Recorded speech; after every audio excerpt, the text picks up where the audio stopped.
All right. Hello, everybody. Hello, this beautiful Friday morning.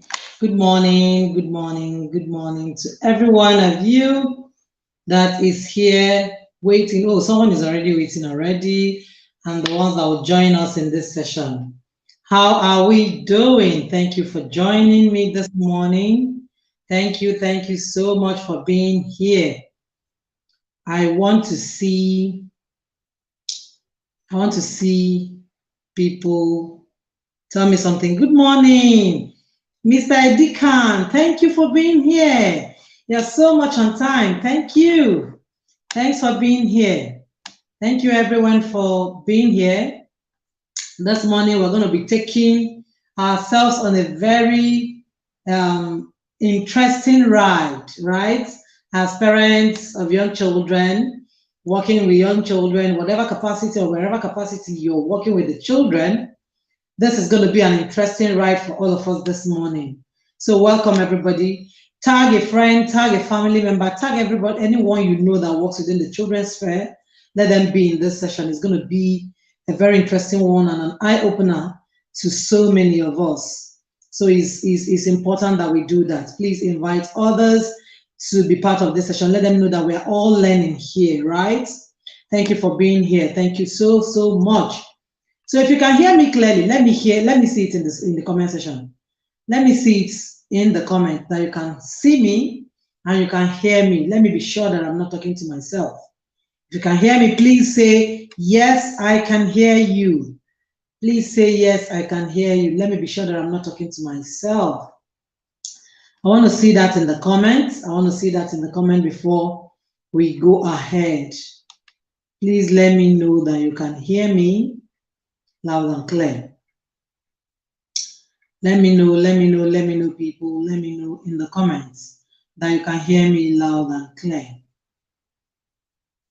And not until I see that, I won't be sure that anybody is hearing me. Great. Vivian, thank you. Vivian Chima, you're my namesake. Thank you. Great. Everybody said they can hear me. Great. Thank you so much. So let's move. My name is Ijoma Vivian Ani. That's what my social media name, my Facebook carries, the handle carries, Ijoma Vivian Ani. And I am the founder of the Proactive Parent Academy. The Proactive Parent Academy is an academy for parents of young children. From the name, you would detect why the name, right?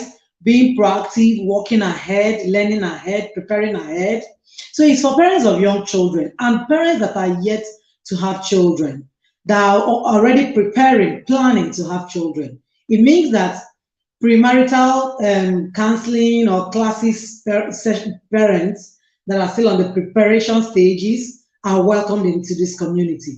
It means that parents that are just starting their journey are welcome. It means that parents that are already in the journey, they have little children, 0 to 12.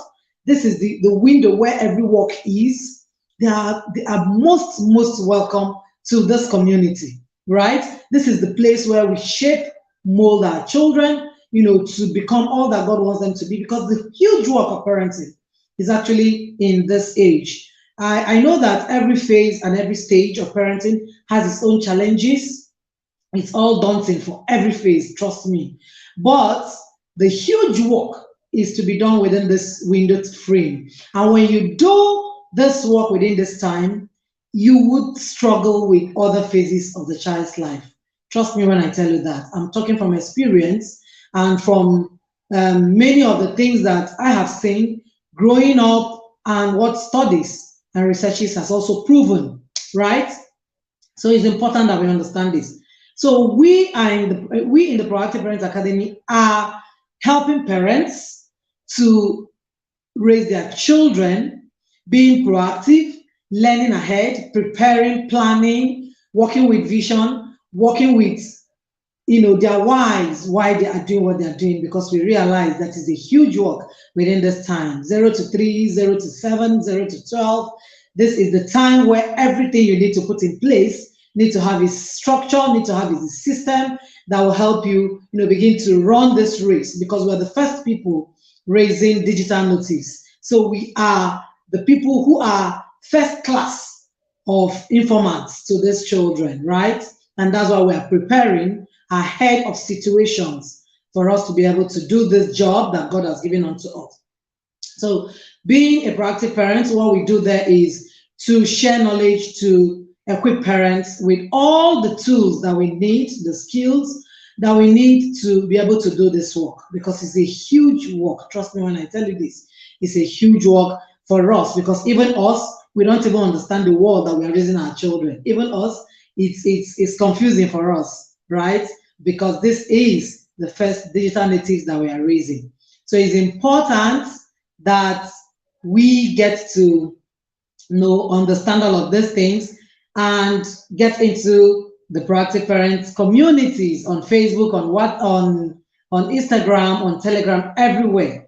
Now, I am also an author. I have authored both on hard copies and e-copies of books, and one of it is Life Begins from Childhood. I'll come to that later.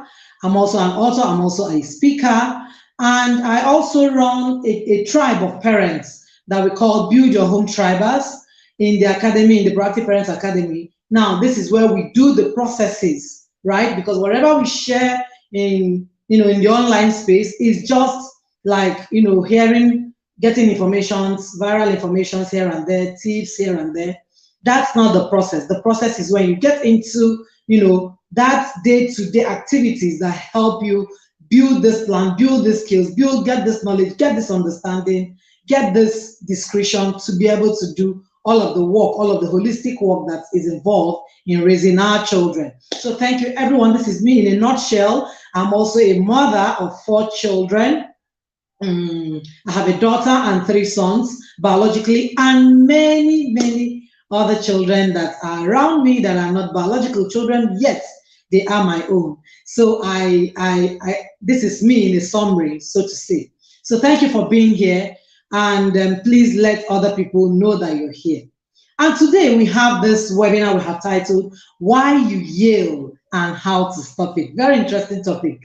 Very interesting topic. We have been programmed with so many things from our own parenting, from our own childhood, the way we were raised, the way all of the society and the cultural, the traditional way has, put everything together for us to just take it and start running with it. And we don't even understand that we are on a journey individually. Yes, the principles are the same, but the methodologies may never be the same, because we are raising different children with different, traits, personalities, and all of that. And even us that are raising these children are also different in many ways, right? So we don't put all of these things into perspective when we just hear a thing, or when culture, puts all of those barriers and standards for us, and we just run with it. So if you're not learning in this time, in this season, in 21st century, then you're going to be slaughtering your children on the altar of ignorance. It doesn't matter what you think, you're assuming. It doesn't matter how good your intentions are. Your intentions are all good. Trust me when I say it. We all have good intentions for the children. Unfortunately, we sabotage all of these good intentions. Our parents also have the best of intentions. No parent that doesn't have intentions that are awesome for the children. But does intention actually deliver all of the results they needed? Or does it, even for us on this journey right now, does it also deliver the results we need? The answer is no. So it's not about the intentions, it's about what you know. And I like the way the scripture says it. I like the way the scripture says it when it says, my people perish for just what they do not know, right? They lack knowledge. It's not because you're not praying. It's not because you don't have good intentions. It's not because you don't know that, Kai, I need to help my child. You know all of those things. But how do you begin to put into perspectives what you need to know per time and at phases of your children to be able to help them? And that's why we're taking this interesting topic today, titled Why You Yell, because it's one of the things that are destructive and damaging for our children, and we don't even know it, unfortunately, because it was done to us, and according to many of us who just feel, who do not even understand what they are doing, they will say they yelled at us. I posted it sometime in the community, and somebody said they yelled at us and we didn't die.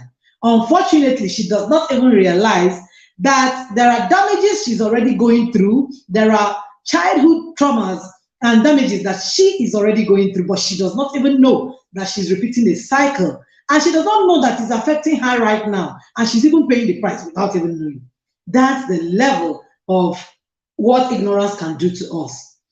So today, as we look at this topic, I will start with an exercise so that when we ask 1 or 2 questions, we can, have an overview of what we want to achieve with this webinar.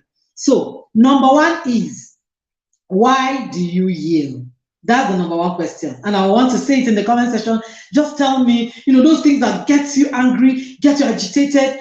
Just give an example. Child A does this, or does that. Just something, let me know why you think that's the reason why you're yelling and screaming all over the places. Let me see it in the comment section so that this can be very as interactive as possible.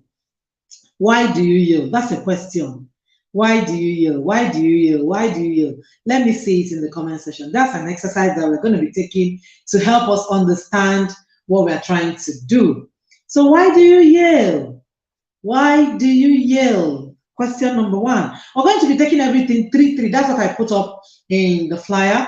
I said 3 things to show us why we yell, and 3 ways to help us stop, our yelling. And all of the things that we'll be doing today, in order that we may not take so much time on this session, we just want to use 3 tips to help us understand this topic. So why do you yell? I want to see the comments in the session. I want to see the answer, in the comments. Why do you yell? Why do you yell? What's the reason? Why do you think what do you think is the problem? What do you think is the problem of you're yelling, screaming, shouting, and the children are not still listening? Okay, Damla said, my first daughter will never do anything you ask her to do unless you yell at her. Awesome, Damla. Awesome, valid points. Valid point, I can tell you. Valid points. I want to see more comments. I want to see more comments on why. What's your reason? What's your reason? What's your reason? I want to see more comments. Yes, valid points. They are very valid, but I'll tell you why you are wrong. Right? They are valid, but I'll tell you why you are wrong. I want to see more comments on why. What is your why? What is your why? While we do that, I'll drop the second question so that we can, we go moving without wasting much time. Do your yelling give you the desired results? That's number 2 question. Do yelling give you desired results? When you yell, like, does it stop the child from doing those things? Tomorrow he won't repeat it. Next tomorrow he won't repeat it. Next week, 10 days, 1 year, he's not repeating it because you yelled the other time. Does it give you the desired results? Does it stop the children from all of the things you're shouting about? That's number 2. So once you get in, put in your own. Just start answering your own. Put in your own answers. Put in your own answers. Do yelling give you the desired results? Does it? Does it give you the desired results? Let me see your answer in the comments. Does it give you the desired results? Okay, Vivian, my namesake said her reason for yelling is that she feels it makes them take instructions seriously. Yes, Vivian, we all feel like that. We all feel like that. Like it makes them take instructions seriously. Then come down to the second question, Vivian. If it helps them take instructions seriously, do you get desired results? Like after you have yelled today at the children, they stop just all those things that you give instructions and they carry it out. Like they will now start doing things, appropriately. Does it give you the desired results? Vivian, let me hear your answer because I love this. I love your answer that you feel it makes them take instructions serious. Now, when you give that instruction, does it give you that desired result? Like later, you don't give subsequent instructions, tomorrow, next tomorrow, once you just finish yelling, they keep doing it right. Okay, Jane said my yelling doesn't change anything. They go back right to the behavior. Oh, wow, wow, wow, wow, wow, wow. So it doesn't give you desired results. It doesn't give you desired results. Okay, number 3 question, and that's all for the exercise. Do you prefer yelling or staying calm, peaceful, joyful, and connected with yourself and your children? Do you prefer yelling? Like, do you love to yell more than staying calm, being joyful, being connected with yourself and the children, feeling peaceful? Which one do you prefer? Blessing said, most times we yell out of frustration. Awesome, Blessing. Awesome. Yeah, we are frustrated. That's the truth. We are frustrated. That's why you think your shouting can get the attention of the children. Okay. Okay, Blessing says she means pressure. Good. Mr. Deacon said, I yell when I'm angry at someone for something he did, which I feel is wrong. I have yelled at my younger brothers, parents, and teachers. Oh, awesome. This is good. Yes, Mr. Deacon, I understand. We're all, at one time, point or the other, we switch off, except we become conscious of what it is that we are doing to ourselves and to the children. And Mr. Deacon said, admittedly, no, I feel bad. That's how I've been made. Oh my goodness. Yes. Yes. Jane said, I don't know, I enjoy yelling. It gives me headache. And I get disorganized plus yeah. Okay, Vivian, thank you. It doesn't work at all. Okay, that's the exercise. That's the exercise. So now that we are taking this exercise, let's dive right into the session of today. Now, there are many reasons. I just gave these 3 exercises so that we can have an overview of what we want to achieve in this webinar. And that's why I want it to be interactive. There are many reasons. Vivian said I keep repeating the instructions every day, meaning that it doesn't work, right? Okay, great. Now, there are many reasons, very many reasons why we yell.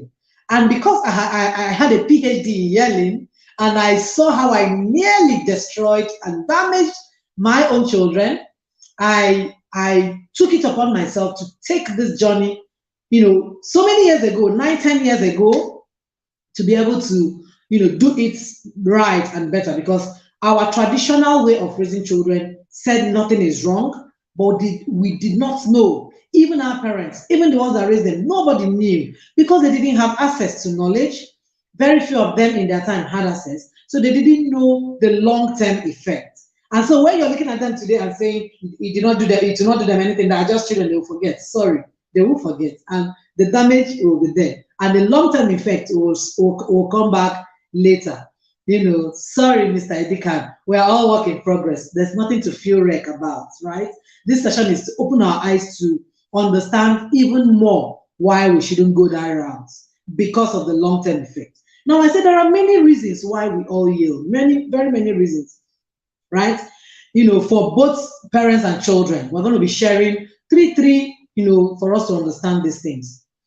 It's not not only yelling, hitting children, beating children, shouting at them, punishment that we think that punishment is going to help them to do it better and all of those things. Every negative discipline is not helping anybody. Not the child, not the parents. And I'll tell you why. I have 3 things I've looked at, and I want us to look at those 3 things as we go into the session. Number 1 reason why yelling does not help the child. We are talking about why you yell today. Why you yell and how to stop. Aside the children own, there are many other reasons why you do not need to yell as a parent, that the effects have also been proven in older parents, the ones that are alive, the ones that have gone, and all of those things. And we don't want to tell that part. But today in this webinar, we're looking at 3 things why you shouldn't yell at the children. There's a difference between yelling on the children and at the children. And I'll explain that when we get there. So number 1 Yelling does not only damage the brain, it changes the brain of your child. Someone help me write this thing. Yelling does not only damage the brain, it also changes the brain of your child. Someone help me write this. Someone help me write this. It doesn't damage the brain, it also changes how the brain of the child works. Now, have you ever thought of why is it that after all the shouting and all the beating, your child that you have been shouting at cannot connect to things? You know, you're beating this child, you're shouting at this child, start writing this assignment, start doing this, start doing that. And yet, the child cannot connect to many of the things you're trying to put him through to connect to. The child is struggling. The child is afraid. The child cannot put perspectives together. Have you ever wondered why it is like that? Instead of the child to get up and be doing those things, carrying out, all of the things. Thank you, Jane. Thank you for being our scribe. You are still struggling. The child cannot put things into perspective. The child cannot connect to many things. Now, research has shown that children who are exposed to harsh and constant yelling, including verbal abuse. I don't even want to go to verbal abuses and hitting today. I want to just talk about yelling. Research have shown that children who have gone through all of these things have more behavioral problems. They have more behavioral problems. That's why you see that despite your yelling, despite the beating and shouting and all of those things, the child keeps repeating those things. Why is it like that? Why is it that the child, keeps repeating all of those things that you do not want him to show? Toxic environments. And when I say environment, I don't mean only the area where you live. Environment starts from your home, because your home is the first environment that nurtures these children. Your home is the first environment that equips them. The home is the first environment where they are being built. So toxic environments or stressful environments, when I say stressful, where the children are not feeling safe, where the children are not feeling comfortable, where the children are not feeling heard or seen, because there are 3 priorities of every child. Every child needs it, and every child wants it to the full. Number 1, to be seen, to be heard, and to be loved. And when I say being loved, it's not the conditional love that we give to children. If you do this, I will do this for you. If you do this, I will do this for you. That can work temporarily. But you do not want to even see what could be the outcome of just that external, motivation that the child had to do that thing you want at that time. Because you said, I will buy you this, I'll buy you that. Rewards are good, but how do you use reward? At what measure do you use reward? Because many times, out of the reward system, children are not motivated to actually learn and build themselves, into leading themselves. So if you're not there, everything goes south. If you're there, you shout, and the child does it. That's the only way the child can be able to do it. Thank you, Mr. Edikan. Thank you for doing this. Prolonged exposure to stress hormone. There's this hormone called cortisol. And when I started this, like so many years ago, when I started these researches and studies over this yelling, I was literally crying the way Mr. Dekan is now feeling bad and crying and all of those things. I was literally crying every day because I saw how the cortisol, that hormone, is being released, and it stalls the developmental processes of the brain of these children, because they are going through the stress that you don't even know. You're going through the stress that you don't even understand that these children are going through: mental stress, emotional stress, psychological stress. So their brain cannot connect to what it is that they should be connecting with at that developmental level. Their brain is neither here nor there. That the hormones are amygdala, that is the part of the brain that stores and enhances learning, stores memorable events and enhances learning. The hormone is being released and is overly active. That's why you will shout and shout and shout. The child is still doing the same thing. The brain cannot connect what you're trying to do. The brain is being damaged with, the way you scatter something, the way something is kept like this. For instance, there are substances kept like this. Let's say we packed a bowl of rice like this, and you come and scatter that rice. That's the way it is. This hormone is overly released and it will be overly reactive, because the children, the brain that should be connecting to what should be done, or the developmental milestone of these children, cannot connect to things. They can't relate to things because you are, damaging the process of the brain development. So when I realized all of those things, I was almost crying, towards all of the mistakes I've made while the children were toddlers, because many, and I mean many, though I cannot statistically say in that level of many, but I can tell you that 80-90% of parents are unstable. 80-90% are unstable, and we don't even know it because that's the way culture shaped us. That's the way tradition shaped us. That's the way we also came to see. After all, our parents yelled at us. Did anything happen? So the first place to start is to start changing your mindset towards all of the things that you just know, because that's the way it was done when you were raised. In this book, in my book, I talked about, in the first chapter, I talked about decluttering your mindset. There are many parenting perspectives that we have like that are damaging, especially in the long term. And we don't even know how destructive these things can damage, especially in the long term. And so we just run with the mindset because the children are still children, and you can't see the level of the damage now. That's why you just do things anyhow. If you know the level of the damage that it can cause any adult, you will realize. I've sat in sessions, see fathers and mothers cry bitterly over their own unresolved issues that they throw on the children. I'm coming to that. Why you need to stop. I'm coming to that. Now, have you realized also why is it that, especially in Africa, let me talk specifically about Nigeria, where I live. Have you realized that many of us, and when I say many, I may not give exact statistics, but I can tell you 80-90% of us, have you realized why we are, A students, we pass exams, we go to, universities and become PhD holders and all of those things, but we lack self-confidence, we lack healthy self-esteem, we cannot put things into perspective. Have you ever thought that line? In Africa, we are not innovative, we are not creative, we are not inventive. Like, we keep talking about Oyibo man this, Oyibo did this, Oyibo did that. Yet, if they don't invent, we can't invent anything. If they don't innovate, we don't innovate anything. Not even as small as toothpick. If you read that sticker on toothpicks, you will see that many of them are not made in Nigeria. As small as toothpicks, as small as razor blade. I used to read all labels of anything I get, because I just want to see the level of what damage, have done to us. And this is not because we don't want to do all of those things, but because we were not taught how to learn. We weren't taught how to learn. We were used shouting, screaming, yelling, and all of those things. They used it to get us to behave at a certain time. And when our parents leave, we can't do beyond that what we did in their presence. And that's what we are doing. We just get the children we just shout and get them to do that thing now. Yes, it's your man. That's the way we were nurtured.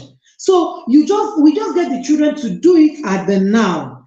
Right outside you, the children cannot do anything on their own because they were not built with skills, especially leadership skills and executive functioning skills that help you do your thing without being, put into pressure. You must do it or I'll flog you and all of those things. So many times you find out that we were raised, that way, why we do a thing is simply because there's one king that is standing tall to flog the child. And we are doing the same thing. Because there's one king that will flog the child will do it at that time. But the brain is being, is not putting everything into connectivity. We are just scattering how the brain development is going, the process it should be going. So that's number one thing, why it is important that you understand why you yell. Because it's not because what you're yelling about is not valid. It is valid.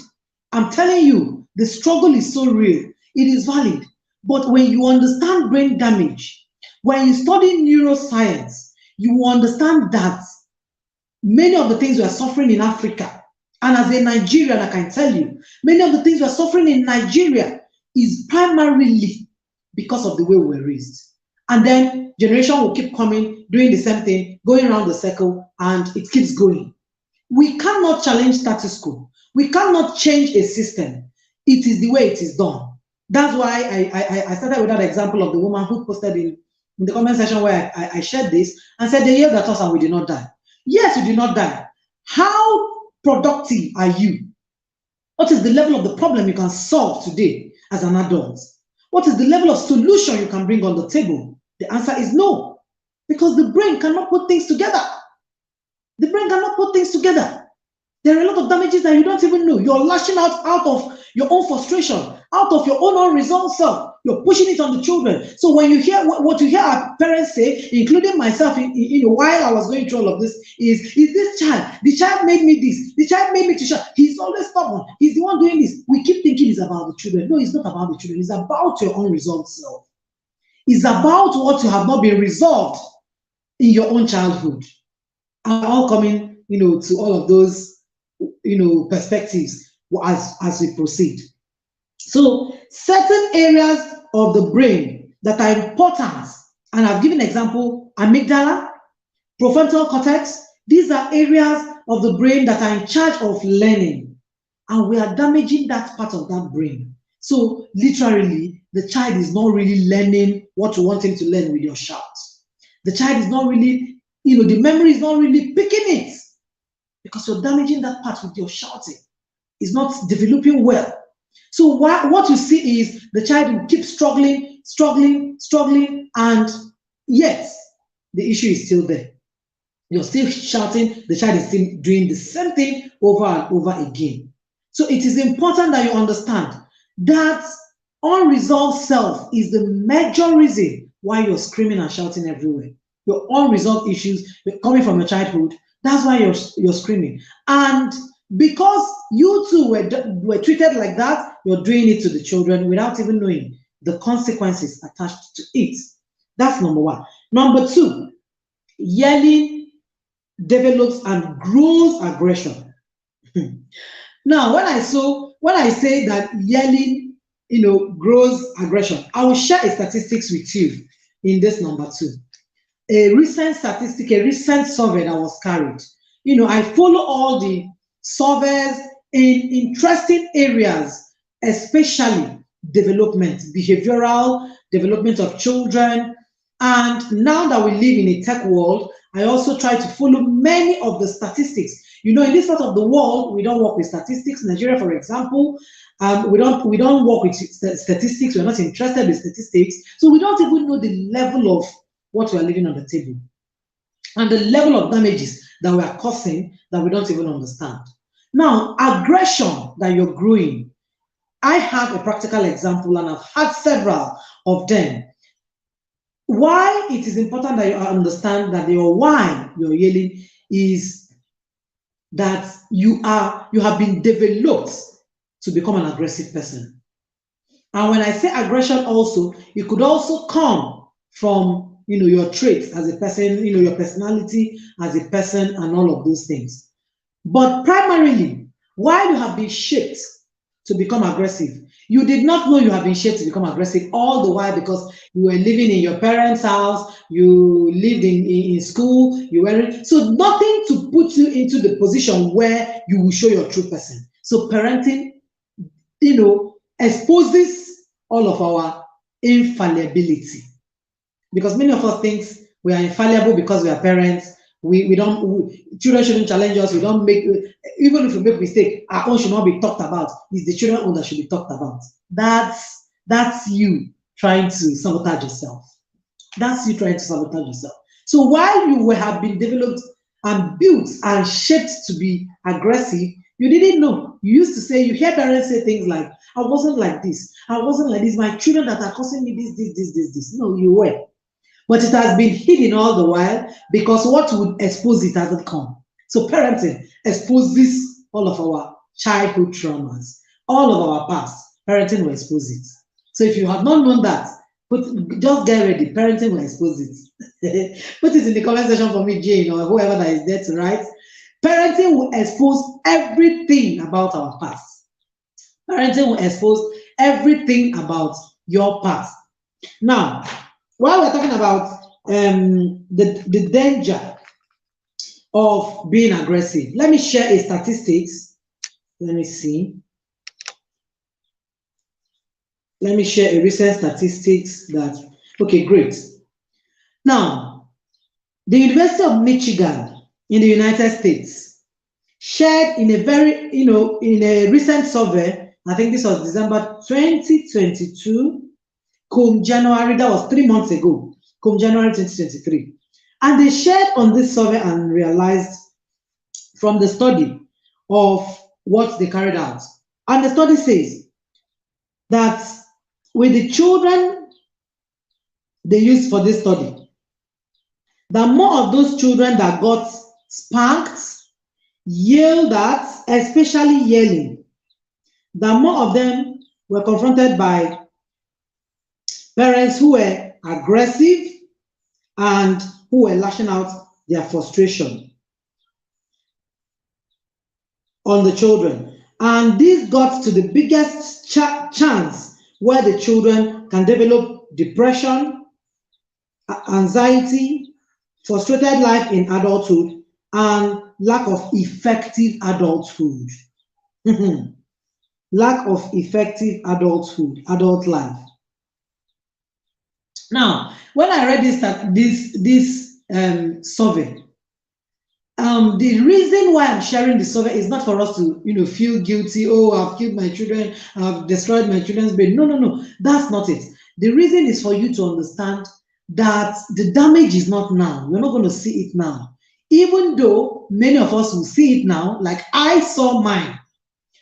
In this book, I shared how my son, my first son, at 1 year, 8 months, 18 months, 1 year, 6 months, became overly aggressive because he was a baby, because he was a toddler. He couldn't beat me, but he would want to hold you on the legs, to show you like resentful attitude, like I won't take this from you kind of attitude, which was a big struggle. I shared it in this book, which was a big struggle because before he got to 4, I had raised a very aggressive child.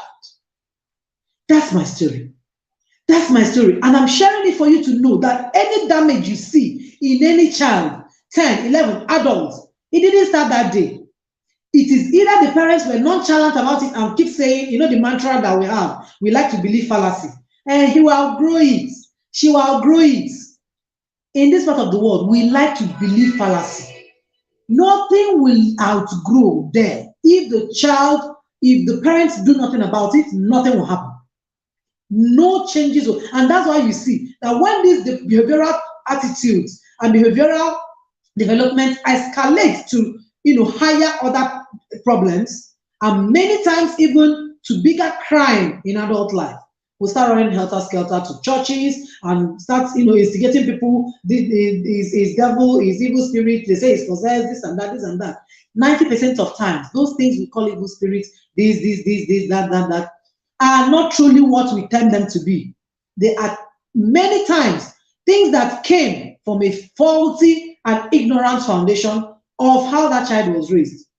But because it wasn't handled well, nothing was done about it. We kept, using the mantra of he will outgrow it. You hear older parents say, "No, don't worry, he will outgrow it. He will outgrow it."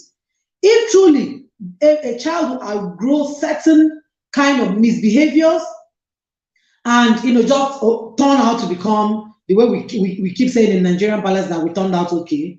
If truly that's the case, why do we have a society that is the way it is? Especially in Nigeria today. I just want to use Nigeria as a case study because that's where I live. So why do we have a society that is like this, that have lost its sanity, lose its value? It is because there's a faulty foundation, which nobody tends to talk about now. We are only seeing the result, the report card, the resultant effect of what that has been done. Now, many of us who were raised For example, I was born in the 80s, and let's say many of us that are in this place, born in the 80s, born in the 70s, and all of those things. Our parents tend to think that, they did all of the things that they should do, and then we also think we have turned out so much okay and all of those things. Are you seeing the kind of society that we, who turned out okay, are now raising our children in? And is it our children that are bringing all of the mess? The answer is no. It's our generation. And yet we're the ones that were raised well. It's our generation. So to tell you that many of the things that was done in hypocrisy and pretense. And so the child will just pretend to be listening, pretend to be obeying you, pretend, because you will shout, and the children will, if you have ever heard children say things like, I don't want mommy to start shouting. I don't want mommy with that at trouble. I don't want daddy to start shouting. They don't want to hear your shouts. That's why they just want to avoid your mommy's wahala and shift. But in the essence, you have not built, you have not shaped that child. You have not parented the heart of that child. That's why they will just avoid your aggression. So you can see these studies showing that children that, in fact, the study shows that in each 160 children, that they surveyed, every 160, you find out that all of them came from aggressive home, aggressive parents, and many of them are teenagers. As they're getting teenagers, tend to get into depression and all of those things. I don't even want to go into the rate of depression. We don't know these things because we don't work with statistics. I don't even want to go into the rate of depression in children.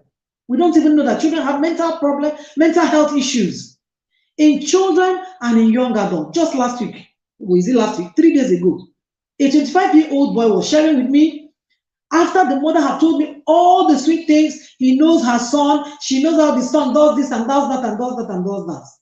But when I spoke with the boy had attempted suicide 3 times. 3 times. In fact, the boy had given me an assignment as I speak now. There are so many things he told me about that I do not know anything about it. I've never heard them. And I'm now researching on them.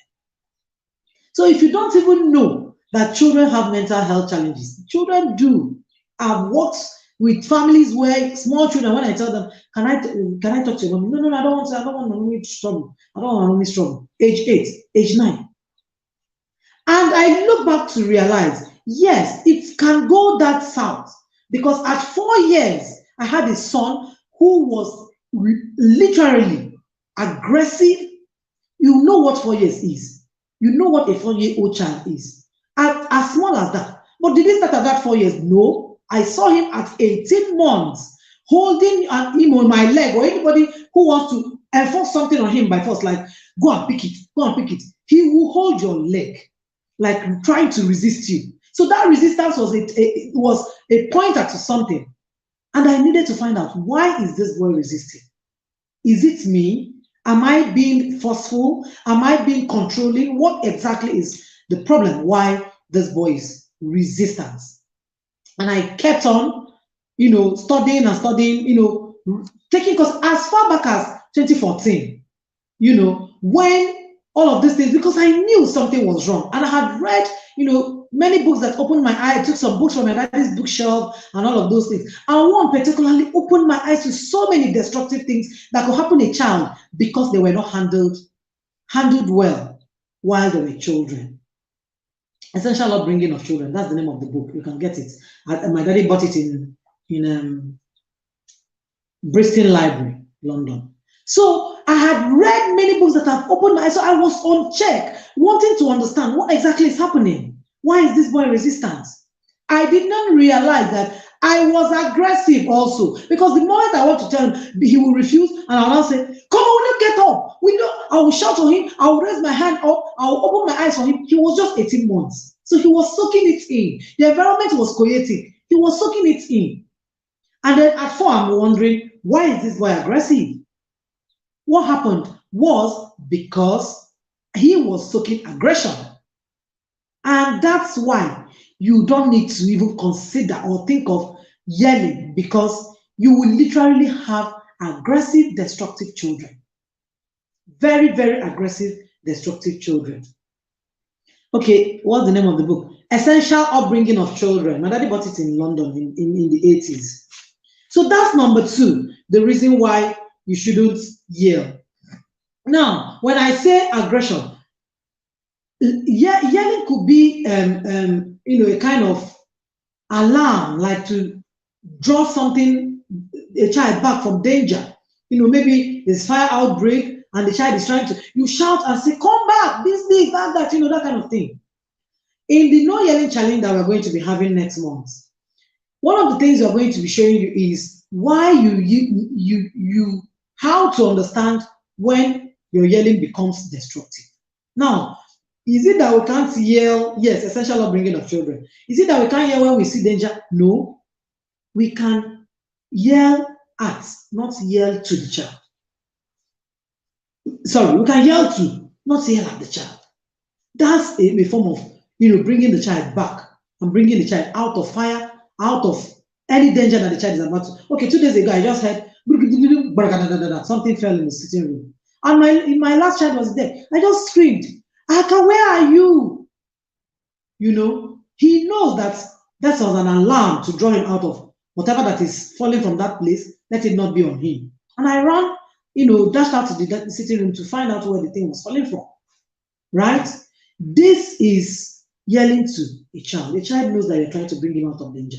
But yelling at, which is the one all of us do, you keep screaming and shouting and screaming and shouting and screaming and shouting. That one is the one that destroys children's brain development.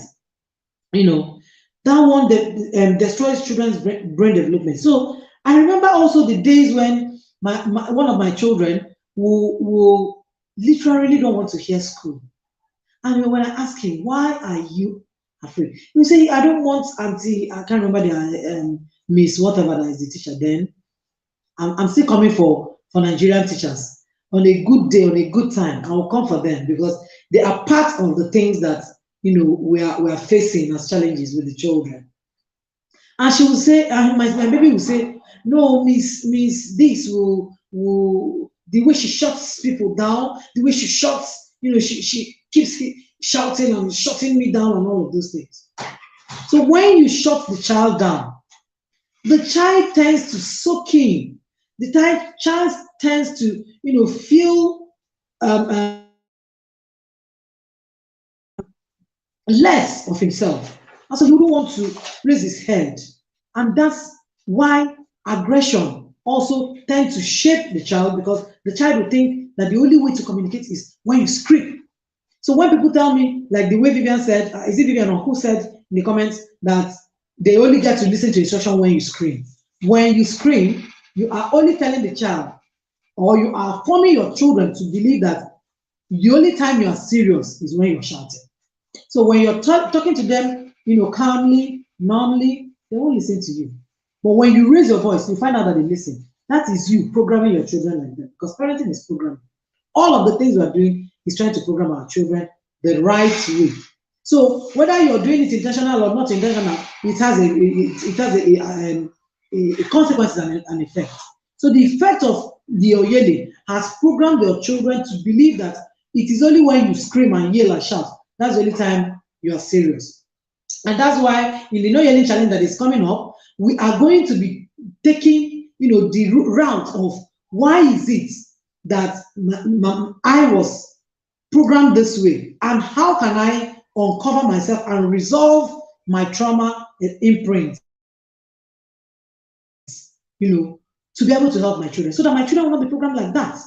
Why do we think that the society is so chaotic? Why do we think that people cannot communicate without buzz? Why do we think that there's fights everywhere? Why do we think that we can't resolve issues without creating fights, without quarrel, without making enmity here and there? Why do we think all of those things are like that? It is our upbringing. We were shown that aggression is the only way we can get this thing sorted. If you don't fight them, so we weren't taught to communicate. We weren't taught to be assertive with our words. So it is all about fight, it's all about aggression, it's all about violence, and when we see these things happen in the home, we are wondering, why is the man like this? Why is the woman doing this? The man never saw communication growing up in his own upbringing. So the only way he can handle his wife issue is to beat her. That's the only way. And then when we beat adults, we say, oh, that's wrong. But we do not know that this adult was once a child. And when an adult is shouting and aggressively or screaming at another adult, we say that's wrong. Because he's the husband, he's the wife. If you see how he's screaming at the wife, if you see how he's aggressive at the wife, that's wrong. But then we have forgotten that that adult was once a child. And all of the things he's doing is the way he was programmed, is the way he was raised. So when we don't think through these processes, when we don't think through these concepts, we will not understand that these same children that we're thinking, oh, yeah, it's because they're children, they will not know any other thing apart from what they know now when they become adults. And that's how they become either responsible or not responsible adults. So when you just look at the consequences from that, myopic eyes and lens of today, because they are children today, remember that the brain development continues to 25 years, age 25 years, but 0 to 7 is where the huge thing has been done. 0 to 7, everything that needs to be done have been done at that age. Between 7 to 12, you're trying to consolidate. You're trying to consolidate. And after that 12, from 13, when your child is already a teenager, forget it. Anything you couldn't build, not that it can't be built at that teenage age from 13 to 18, not that it can't be, but it will be 10,000 times more work for you. 10,000 times. More work. More work. Parents of the Build Your Home Tribe understand this when I say this. They will understand it more effectively when I say it. Because even the ones that their children have gone, above 0 to 3, that toddler ages where you can be able to put in the system, put in the structure so that the children will begin to internalize, what it is that should and should not be. As they're going above that age, you will start seeing that the child is already forming their opinion and the struggle will start. The struggle will start. So it is important to understand that. And let's move. Are you getting value? Are you getting value? Are you getting value? Is this class making sense? Is it making sense? If you're getting value, please let me see in the comments there that I'm getting value. Let me see in the comments, I'm getting value. Let's run. Let me see in the comments. Let me be sure that I'm not just wasting my time. Let me be sure that I'm not just wasting my time. Are you getting value? Are you getting value? Yay, Jen said value. She's putting a fire emoji. So put a fire emoji like Jen had put. Put a fire emoji. Let me be sure that, yes, you're getting value. So when number 3 is yelling depletes your child's self-esteem. You can't say that enough. We can't even talk about it. Like, many of us that are raising children today are carrying lots of baggages, lots of childhood baggages, unresolved issues from our childhood experiences, from the environment we were raised, from all the things that happened to us at childhood. And because it has not been resolved, we are masking it and coping with it. We just don't know the level of destruction it has happened. I've explained it earlier. But you see childhood, you see self-esteem, you see confidence is built while the child was a child. Many of the things that we are struggling today as adults is because we don't have the confidence to, or the motivation to do a thing, probably fail at it, and still get up and continue at it. Because when we're children, we're told, go and sit down, shut up, you talk too much, you go and say this and that, and all of those things that shuts, the children's brain from learning and understanding a concept. So you find out that as an adult, you're struggling to do many things, you're struggling to strive, you're struggling to, put perspectives together, you're struggling to learn, you don't even want to learn. You're struggling with so many things. It comes from the level. Good. It comes from the level, Ifemia, thank you. It comes from the level of what we do not know that's happened in our childhood. So when you talk, I was sharing with parents of the Build Your Home Tribe yesterday, and I was telling them about how to respect your children, how to honor your children, because you are the direct recipients. They will, in turn, respect you. And in traditional parenting where we were raised, the cultural setting says, how can you respect your children? Your children are your children. You are the one. Hey, you are doing taboo. Your children are the one that should be respecting you. How can you respect your children? Thank you, NK Global Merchandise. You are the one your children should respect you. But you have forgotten that the children are soaking in what it is that they are seeing from their environment, starting from your home. Your home is the first environment. So they are soaking in what they are learning from you. They are soaking in what you are modeling. Because 90% of the things they will do is what you model, not what you told them with just words of your mouth. So self-esteem is built at childhood. Self-esteem is built in the home. And many times you find out that people who were built with healthy self-esteem, that had available parents that are emotionally available, especially for them, you find out that even at adulthood, life will throw lemon on all of us. But they will be easier and they will more quicker to make lemonade from their own issues of life. But people who are not built with healthy self-esteem will just throw in the towel and get frustrated and get daunted and get dissatisfied about everything. Because they had already voices that told them that, no, you're not good enough. Your child makes a mistake, you shout and shout and shout and shout. Your child does this, so you scream and scream and scream and scream. Your child, everything is quarrel, anger. You're trying to correct the children, you're screaming at them and the child is looking at him like himself or herself, like, I'm not good enough. If I'm good enough, my mommy will not be shouting for me. If I'm doing it well, mommy will not be shouting, daddy will not be shouting. So self-esteem is the anchor of life. Self-esteem, blessing, thank you, ma. Self-esteem is the anchor of life. I'm telling you that if your child does not have healthy self-esteem, she cannot thrive. No matter what you do, that child will not thrive. The child will not thrive because he's already feeling less of himself or herself. And so you just be forcefully doing a thing, and when they get out of your hand, they relax about life and they can throw in the towel. So how do you stop yelling? This will run very fast so that we don't take more than the required time. Number one, evaluate how you were raised. One of the things we will be doing in the No Yelling Challenge, which I titled Calming the Storm of Yelling, because yelling is a big storm. It's a big storm that destroys and damages any human being, but we do not know. Now, one of the things that we're going to be doing in the Calming the Storm of Yelling Challenge is to evaluate how we were raised.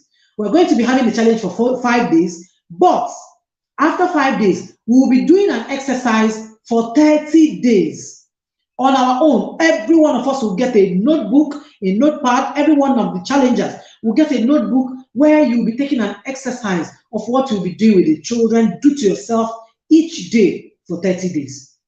And after that 30 days, we'll be in a group for 6 months where we're going to be, supporting you in anything that comes up within the period of that 6 months that made you to scream and all of that, and how you can correct it. By the time you go through that process, and not only the external processes, we're going to be having, a therapist also in that challenge who will also help us unbundle some of our childhood unresolved issues. And that will take, some exercises on how our brain also works and how to react to issues. So it is going to take us external and internal exercises that will help us unravel many things that we don't even know that is haunting us in that challenge. So when I say evaluate how you were raised, that is what we're going to do in that challenge. And I will encourage every parent listening to me to be part of that challenge. It's going to be all that you may want to have to start up the foundation of what you want to do in your parenting. Because these are basics, these are foundation, right? I know that in this era where we have so much happening, a lot of things have been said, or people will come up with a lot of concepts to say that we were treated like that and nothing happened. Do not listen to such people, because a lot happened to us that we don't even know the level of the damage it has caused us. A lot. That's why our counterparts in the other part of the world can do many things that we cannot even try to think it. We can't try to think it. We're afraid. We don't want to make mistakes. All of those things came from our childhood. So we're going to be doing a lot of evaluation in that challenge. We're afraid, and there's something making us afraid, because there was a voice that told us or that hushed us when we were children. So, Mr. Edika said, you made me confront my demons. Yes, we're going to be confronting our demons in that challenge. That's number one thing we're going to be doing. So you start to evaluate yourself, evaluate how you were raised. How were you raised? We're going to be picking up questions and all of the things that will help us understand how our upbringing damaged and destroyed our person. And many of us cannot raise our heads high. And then the few who can actually make a thing, they would now be, go overboard to go the other way around, the negative side, and start causing chaos in the society, start, making nonsense in the society. You can see, if you come on the social media, you can see that many people, may not take the time to learn something that is important to them, but they can take their data, take their time to watch, a dancer who is nude and jumping all over the places and all of those things. That's because we cannot, learn what is important to us. We have not joy for learning. We have been, damaged such that we don't drive all of this, they leave that thing, but we can waste our time, hailing somebody who is nude, somebody who is trying to create negativity in the society, and we say, oh, mama, go baby, this and that, and all of those things. That's how terrible this digital age, where we're going to raise these children, are going to be. So it's you who knows the kind of children you want to raise and the kind of society you want to see, that will put in the effort, pay the price to be able to do many things that will help you to solidify what you want to have, what you want to see in your children. The Build a Home Tribers know how we do it, well, how we say, when we say things like 2 years from now, 5 years from now, 10 years from now, what do you want to see in your children? What kind of a child? He's 3 years today, 10 years from now when he'll be 13, what kind of 13-year-old do you want to see? And that drives all of the things we do in the Build a Home Tribe. And tribers that are here, they can understand it. So Jane is here, yes. Tribers that are here, am I speaking your mind? Like, is it what it is in the tribe? So number one is evaluate how you raise. Number two is develop learning, love for learning. One of the things that these things also did to us, all these screaming, yelling things did to our brain, is that it shuts our learning center. It shuts our learning center. So we don't love learning. And I can tell you, even in the tribe, I know parents that are in the tribe who will say things like, I've not read in a long while, this and that. But we are all, tops in our classes in the university days. Why is it like that? It is like that because we were just forced, just the way we are forcing children today. Go and do assignment, go and do assignment. Assignment time is like, hellfire. The child will just start crying. The child is under bondage because he wants to do assignment. A woman came to my house, I think on last week, sometime like when the exam was coming up. My youngest child, who is the only person that I can sit to, do assignment with. And while we're doing that revision, my baby would just get up from the chair and like, mommy, I'm going outside to play. I said, let's go and play together. Let's go. And the woman was like, which kind of assignment, which kind of revision can they do like this? I said, you don't know that learning is, the only way you can make children to learn is by creating fun around learning. All of those cane and giri that we're doing, children are not learning anything, just like we did not learn. They are not learning, they can only help you and cramming so that you don't shout. They will be cramming and passing, but did they learn it? So the only way your child can solve problems, the only way your child can bring in solution to the table or to his wall is when he has learned and is still a lifelong learner. When you have made him to love learning, created, a conducive environment for learning. Like in the Build Your Home Tribe, we have all of these things put together where we put in structures and systems that help our children love to learn, not just to go and pass with A, and then you tell the person to come and give you the concept of what it is that he has passed A's with, and he cannot do anything. He can't. Just like many of us, we crammed all through school days. We didn't learn. We didn't love learning because there was no joy that was developed for us to learn. Learning was giri gara gara for us, starting from when we were children. Of course, in our own time, it was even worse when teacher would flog the hell out of you. I remember why I didn't do chemistry. I didn't continue with chemistry. Was the chemistry teacher would bring in a paper, soak it in an acid, and show us the paper would just be falling off, and he show us that this is the way he's going to flog us, and our skin will be peeling off. If you fail this or if you fail that. I told my mommy, once I just finish this SS1, please carry your what's those books mommy gave me those days. Carry your biochemistry, Holderness and Lambert, all of those ones that, my mom was a science student and she keeps, after my two other ones I've even used it, everybody used all her books, in that SS1. I just told that judge I can't. I was so afraid. So it was fear that made me not learn it. that made me not join the chemistry classes. So I had to leave because I couldn't contain where somebody would be showing me acid. And how old was I then? SS1, I was just 14. So all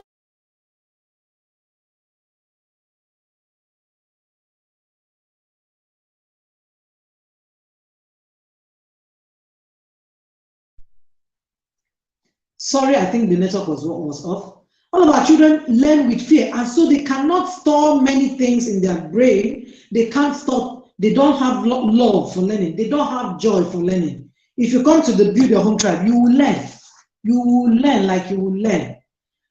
This month now, we're reading this book in the Build Your Home Tribe.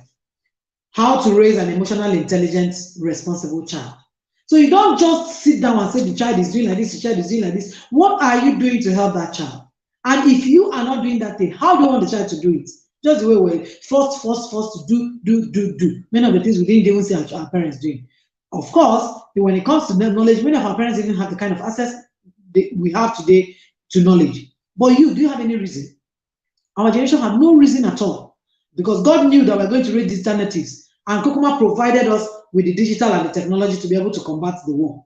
But unfortunately, we are combating it the negative side. We are reading this book this month, and everybody who is in the Build Your Home Tribe, of course, knows that when we start reviewing, it is going to be a different thing altogether. My perspective, your perspective, everybody's perspective will be looked at using this book as a mirror to understand how to help my child become responsible with his emotion. Because if you don't have that child, they will grow to raise shirts on the street and fight and break bottle and all, all of the things that we see and that happens. All the people that were doing election nonsense that we all saw within the last 2 months, were they not born in homes? Are they not intellectuals? Our intellectuals were there, professors and all of those things that did all the rubbish. It's not about the status, it's about how you have been shaped to be a responsible person who can live or stand by your values. So that's why you need to enter into a process. Become a learning parent to help your children begin to learn. If you don't help your children to learn, you're just forcing them to learn. They will never learn. You are just trying to, mask. They are just trying to mask it before you. They will never learn. And the only way to proffer solutions to problems is by learning and understanding concepts. And lastly, why how to stop is because you need to check your mindset. That's another way to stop.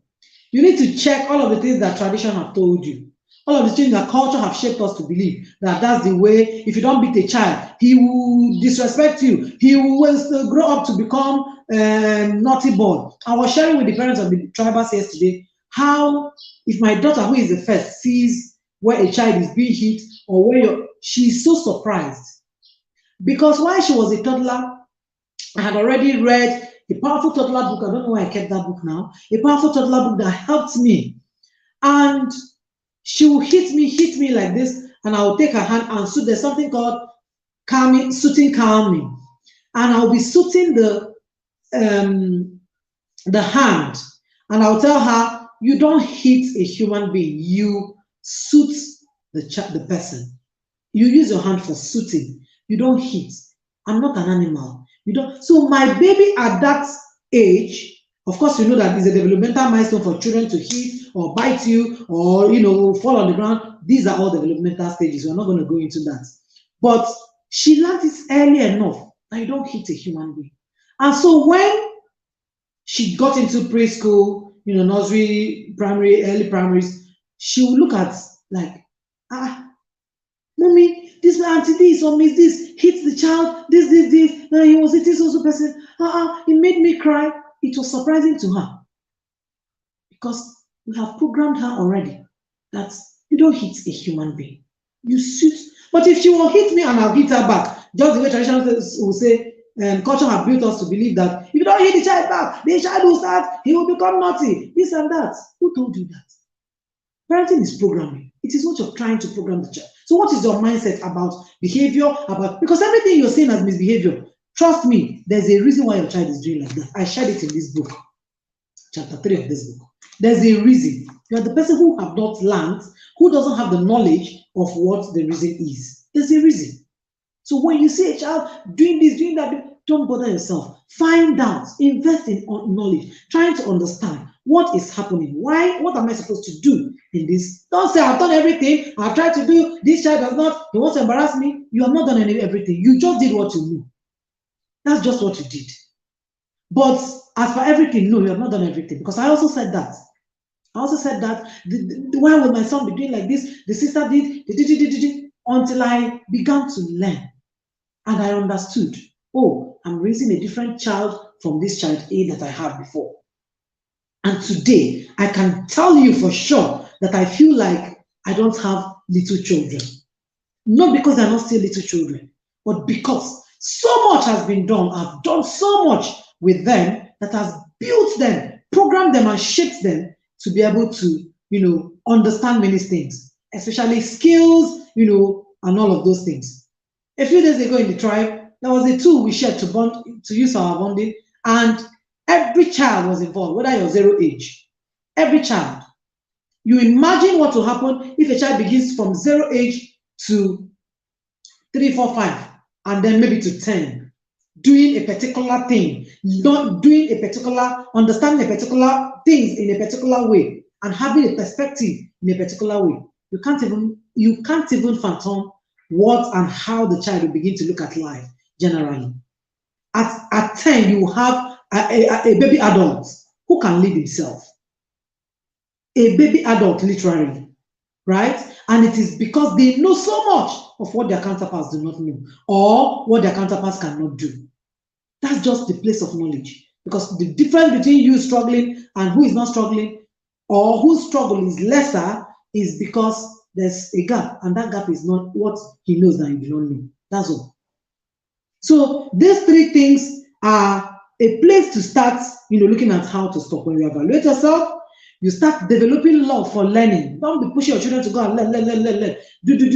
You're not reading. Do you read? Do you read? Okay, I'm seeing question. I'll answer it. I'll answer it, Blessing. Let me conclude with this last place of what are the yelling triggers. This is where we're going to be taking the wrap. Now, the yelling triggers are like barriers. What are the things setting a barrier for us to be able to learn, right? What are the barriers? What are the barriers for learning for yelling?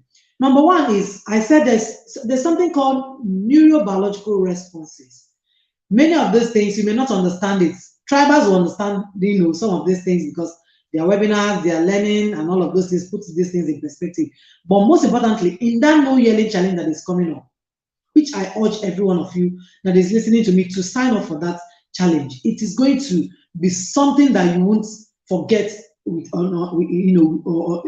ease, because it's going to help you lay a strong foundation for your parenting. Now, neurobiological responses. There's something called neuropathway. Neuropathway is how your mind stores information primarily. Let me not get deep into it so that we don't get confused. How your mind processes information, how your mind can impact and respond to issues and all of those things. So one of the things that we were told growing up, or even as mothers now, that if you don't shout, children don't listen. If you don't beat children, they won't take you serious. If you don't, that's the way your mind has been programmed now. And until you begin to reprogram yourself, which is primarily what we're doing in that challenge, to reprogram ourselves, you will not understand what your neural pathway is doing to you. Because you have programmed your neural pathway to believe. One of the programming you have is, if you don't scream at the children, they won't listen to you. Which one of us shared? If you don't scream, if you don't shout, if you don't beat them, they won't take you serious. The tribals know what we do without beating them, and they will take us serious.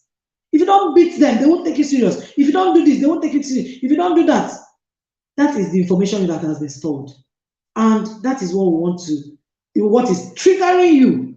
Because once the child just does anything, bam, you're not there, you don't want to understand, why is this child doing this thing? What must I do to be able to help him? Because the essence of all the thing we're doing is to help our children. take the right decision, make the right choices next time when they make mistakes. But unfortunately, they are not learning from their mistakes because we don't allow them to learn. So what you're saying, what you see the child do is to repeatedly keep, they are struggling with that thing. So the neural pathway is telling you the moment the child does anything, bam, the trigger is, you know that if you don't hit this child, they will fill your memory and fill your head, and you're running helter skelter. So we are going to be reprogramming ourselves from that triggers. This thing I said that are the triggers, we're going to be reprogramming ourselves from it. Number two thing that triggers you into yelling and hitting and shouting and all of those things that we do, thinking we're disciplining the children. Number two thing that triggers you is lack of understanding. Lack of understanding. It is understanding why you yell that made you come to this session. You want to understand, why am I yelling? What is the problem?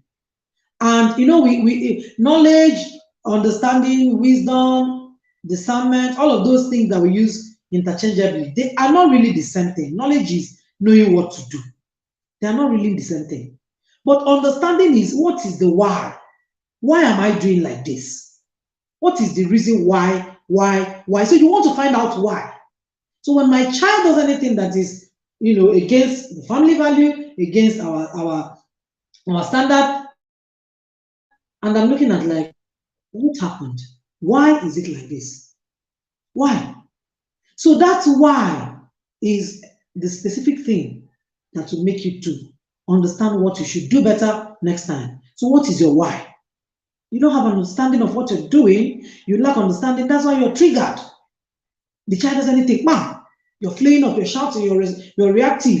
And then when the children are reactive to people, when the children are hitting others, when the children are insulting people or they're not respectful, we even go to save them in school. No, I know my child, he's not like that, this and that, this and that. We just want to, save them out of what it is that they should be learning from. So you lack understanding, that's why you're triggered. You don't know why you should be doing what you're doing or why you shouldn't be doing what you're doing. And lastly, on the triggers is learned helplessness. Learned helplessness is a psychological term that describes how you just feel helpless. You just don't want to, do a thing like try to get solution for a problem. Learned helplessness is primarily caused by trauma. Research has shown that people who are unable to find solution, people who are able, thank you Esther Maduforo, people who are unable to find solution to difficult situations, they are traumatized with learned helplessness. And I can tell you for sure that every one of us have gone through one childhood trauma or the other. Childhood trauma, see, is not only what you should have, should have gone through, like the experiences your parents should have built for you that they did not do. It's also what you shouldn't have gone through that you went through. So it's both ways, and that's why we are doing that, calming the storm of yelling, that challenge, so that we unravel our unresolved issues, our unresolved childhood issues that is getting us triggered, right? So when you get overwhelmed and incapable to, proffer solution over anything, it is because of learned helplessness. Learned helplessness is why many of us cannot learn. Anything you don't understand, you just attack it. You come online and see a child that is being done this. You say, leave that thing. All these things that they are saying, like the woman's poster, wrote in the post I made, they yelled at us, we did not die. You did not die, but how productive, how thriving are you as an adult? How thriving? You can't put perspectives together. You can't proffer solutions to problems. You can't initiate a task. You can't initiate and finish. You're always giving excuses and all that because there was somewhere that did not develop well out of what was done in the past that you didn't even know. And now you're repeating the same thing and thinking, am I not supposed to do it better for my children? Am I not supposed to do it better for my grandchildren? Am I not supposed to lay a foundation that, the next generation will come and build upon it? Am I supposed to repeat cycles that are not beneficial to me?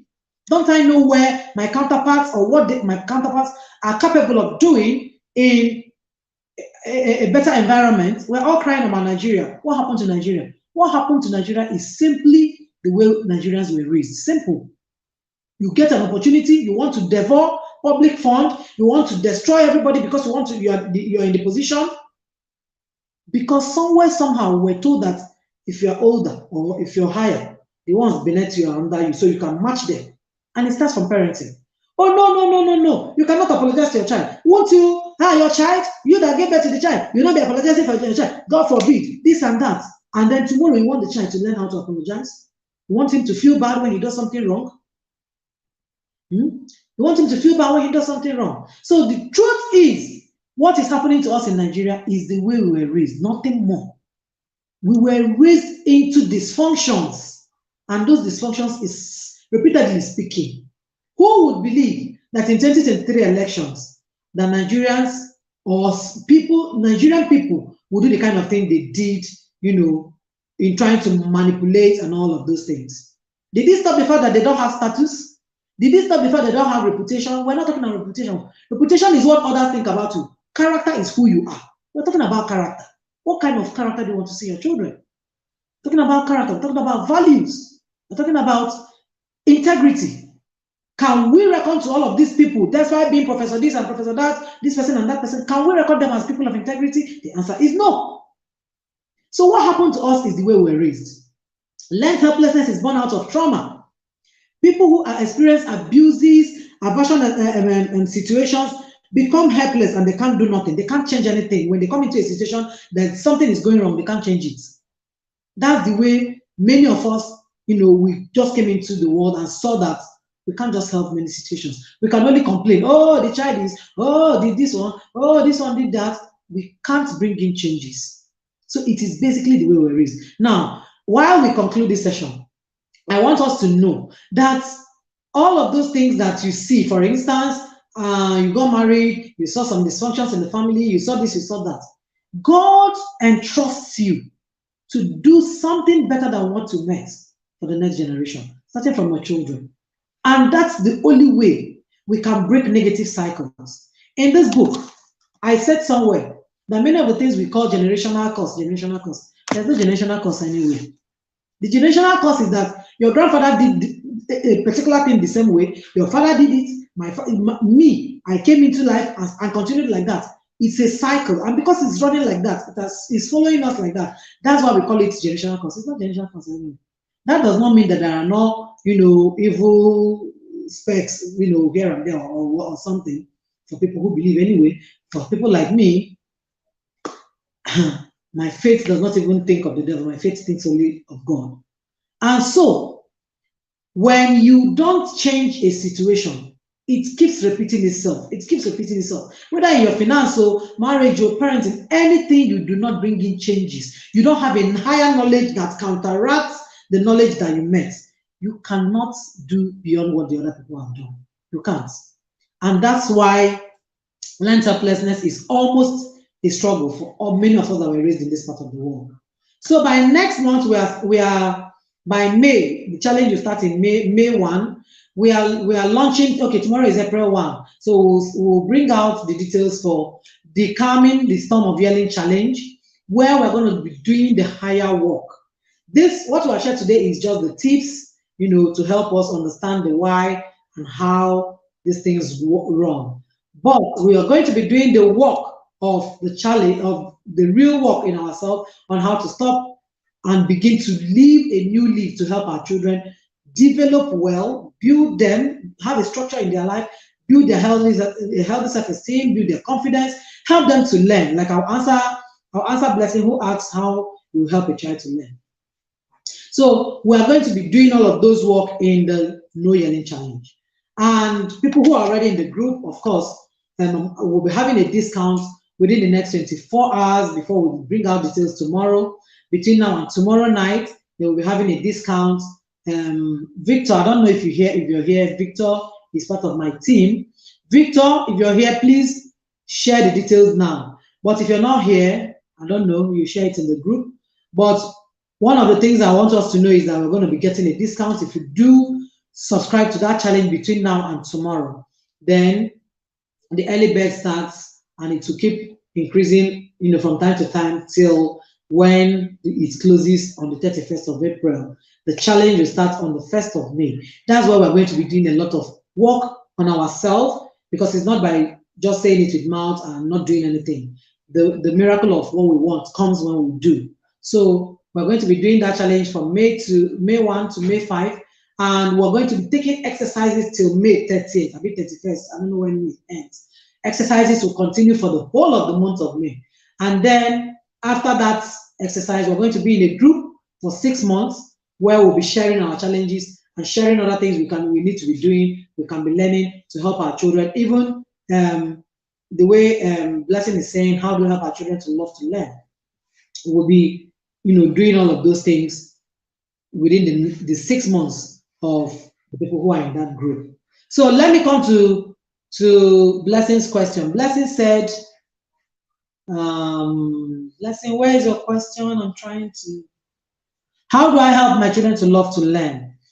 Now, the first place to help your children to love to learn is you have to understand their learning style. You have to know first, how do your children learn? If you don't know how your children learn, you can't help them. The help starts from how they learn.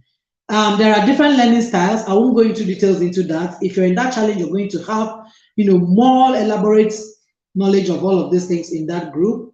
Calming the Storm of Yelling Challenge.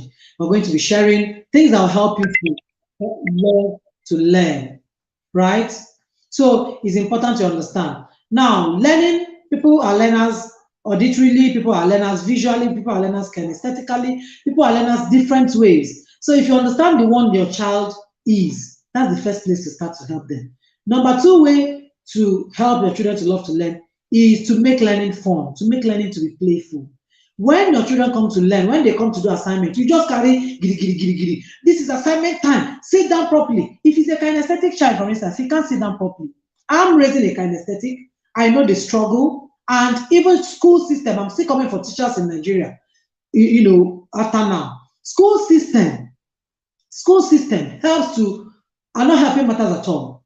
When my kinesthetic learner was, junior primary, even up to, let's say, primary 4 or something, he kept struggling with different teachers. And what we do is, every beginning of the term session, we go to meet the teacher. My husband and I will go and meet the teacher to talk to the teacher that we have a kinesthetic who cannot, his brain is wired like that. It's not the child's fault. He can't do anything about it.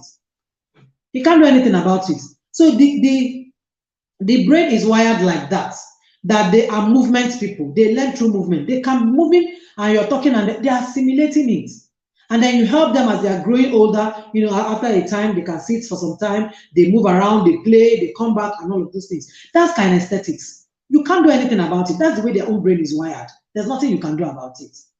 And if you have such a child and you're saying, sit down and listen, you will destroy that child, because that child will never learn. You will destroy the child. The brain is not wired to sit down and listen. Focus on the board. Be looking at me, the way the regular teachers do it. Face the board. Look at me. That kind of child cannot face the board. He can't. If you must face the board, you may have to do one trick. We call it brain stimulation. You have to do one brain stimulation, make it playful, make it fun, and then they focus on you for a time, and then get distracted again with movements, move around, and you allow them to move around, move their hands, move their legs, and all of those things. So you have to understand your child's learning style and develop the culture of learning in your home. If you're not learning, if your children are not seeing you, small children especially, in the Build Your Home Tribe, I think this week, there's a book that will be shared for children to be able to read. If the children are not seeing you reading, no magic can help you. If they're not seeing you sitting, sometimes whether you're lying or sitting, but they are seeing you reading, they will not. And reading is not only just when you sit or just carry a book. Learning comes in different forms. You can be learning a concept through documentary, like sometimes we in the Build Your Home Tribe, we also share things like that. You watch a documentary with the children and you pick lessons on what the documentary is talking about, and how the children also, their own perspectives, about what has been watched. So learning comes in different forms. And you have to make it fun. If your children are between 0 to 7, until they start coming up of age, when they can understand, okay, timing, understand schedules, understand routines, they can't focus the way you want them. Sit down, or carry key. This is exam time. This is it. Even during this exam, myself and the children were playing football. It didn't stop that they didn't do the revision, and it didn't also stop that they didn't. In fact, the day we played football, my kinesthetic learner had 100 in 3 of the courses, and it's not because he can just grasp it. It is because he understands how he learns. In between the football, he can run inside, do a thing, do a glance, and come out murmuring, trying to, express what he has read with his hands. Express with hands. He's expressing what he has read, expressing what he's trying to learn, expressing. He'll start asking, himself different questions and all of that. And we know that that's how he learns. And he will say it his own way. He will never do it with the way the teacher said it. That's how he learns. And my daughter, who is a visual learner, puts up stickers everywhere, puts up, things that will help her. The moment she looks at that thing, she remembers, okay, this is this. So visual learners get attracted with what they see. The moment they see that thing, bam, it sticks. So you have to understand. And then when you have learned all of those things, you will know the kind of book, because your visual learner will not read the kind of book that your kinesthetic learner is reading. Your visual learner wants beautiful pictures and all of those things. My children, my daughter that is a kinesthetic visual learner, if books do not have pictures and all of that when she was young, she wouldn't read them. So those things are what captures her interest to like what she's reading.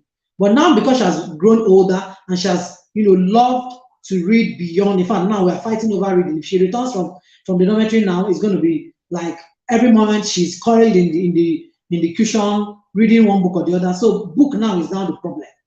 So until they see you learn and love to learn, they will not really put so much into perspective. It's going to be a struggle for them. So when they read, sometimes we do a review. They review what they have read. They share. They sometimes using a slide, sometimes reading their notebook. They share and we go through the review. And then we start from where they are. So these ones are the ones they have, developed to their learning style. But from that level where they are, small children, you start doing with them, start reading with them, start playing, start having fun during reading and during studies. That's the only way they can start developing love for learning. I hope this helps, blessing, because no one session can we finish all of this, all of these things into perspective. No one session can give you all of the things we want to learn. That's why we're doing that challenge. And if you're going to be part of that challenge, let me see it in the comment section. Okay, Mr. Deacon said he will sign up for the Calming the Storm of Yelling challenge. Yep.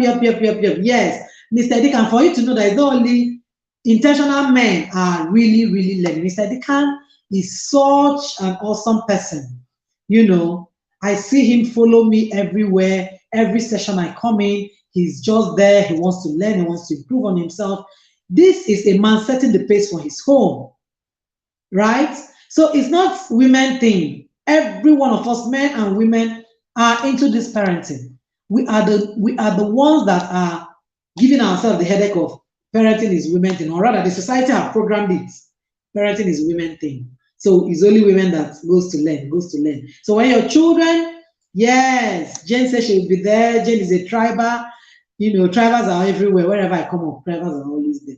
So when you see women run kitty, many times it sabotages all the efforts they are putting in, because the children are not seeing their daddies, complying and working together in the same parenting level with their moms. So many times you just see that they struggle. That's why when you get into the tribe, we put many things into perspective that, our daddies will begin to love to be part of what is being done, because they will see that you've taken a new turn. It's no longer the you that used to scream up and down and shout up and down and all of those things. So thank you, everyone. Thank you so much. Blessing. Let me see. Did I answer your question? Did it open your mind to what's next to be done? So let me see in the comments. Thank you, everybody, for being here. The challenge, details will be shared today. Victor is not here. If we get into the group where we are all together, we will share the details of the challenge so that we can start, preparing for it. It's on the 1st to 5th of May that we'll do a live session to teach many of the things we need to understand, while the exercises continue till 30th of May or 31st, whichever one. I don't know whether May is 30th or 31st. So we will continue from that time till 31st. And after that time, we'll have 6 months in the group to ask questions, to share our struggle concerning yelling. Whenever we make mistakes, we'll come back to the group, we'll ask questions on how to be helped, and then we'll get help. The therapist will also be there to share, to teach us, unravel, many of the unresolved issues that we're battling with, that we are just transferring the aggression on the children. So thank you everybody for being here. I'm so honored. I'm so grateful. Thank you so much. Please share this video with other parents who did not come, that are in your circle. Share it on your WhatsApp, parents in your WhatsApp groups and all of those things. Let others be part of the learning.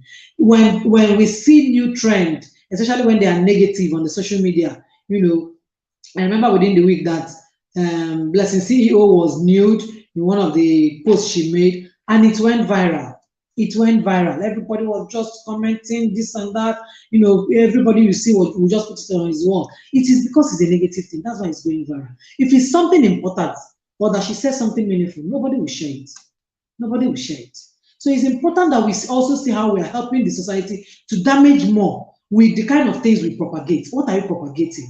What you propagate is what you stand for. So let's try to put up our values first. Propagate important things. You hear something that is important, you hear something that is reasonable, it makes a lot of sense to you, share it with others. Tell them, listen to this thing.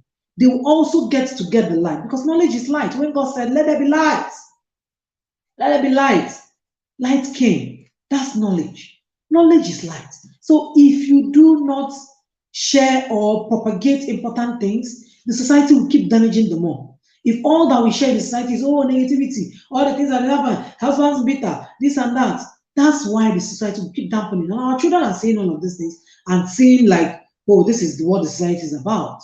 So it's important that we see and propagate important things that will put up positive values in the society, positive values in the homes, and positive values for ourselves. God bless you, everyone. Thank you for being part of this session. I wish to continue with you in the group, and then every details that comes up there, you can ask your questions and get information on how to be part of that challenge. Do have an amazing day. God bless and keep all of us. See you in the group. Thank you so much.